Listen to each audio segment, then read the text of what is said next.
নিরামিষের দিন শুধু ভাবতে হয় আজকে কি রান্না হবে। তো যাই হোক বন্ধুরা, এই দেখো আমার ছোট্ট মিনি ব্লগ নিয়ে চলে আসলাম তোমাদের কাছে।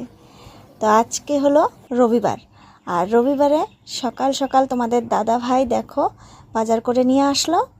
কী কী এনেছে? পুরি এনেছে, সকালে ব্রেকফাস্টের জন্য পুরি এনেছে। তারপর এটাকে বলে ভেদা, এটা হলো পুটি। তো আর মাছ নিয়ে এসেছে, ট্যাংরা মাছ তো আমার খুব প্রিয়, আর এটা হচ্ছে গোলসা ট্যাংরা। এই দেখো তোমাদের দাদা ভাই যে আর কি কি করবে, মাছ নিয়ে বলে ছবি তুলতে লাগে, তো যার জন্য ছবি তুলে দিলাম একটা। আর তারপরের দিন হচ্ছে সোমবার। সোমবারে আমার ছেলের এক্সাম শুরু হয়ে গেছিলো সোমবার থেকে। তো ছেলেকে স্কুলে দিয়ে পটল কত, তারপর ছেলেকে স্কুলে দিয়ে আমি চলে গেছিলাম বাজারে। তো এই যে নিরামিষের দিন কি রান্না করব ভাবতে হয়, যার জন্য মাকে সকালে বলেছি মা পটল নিয়ে আসবো, সর্ষে পটল হবে, সর্ষে পটল করবা, আর ডালের বড়ি যদি পাই ডালের বড়ি আনবো। তো যে কথা সেই কাজ।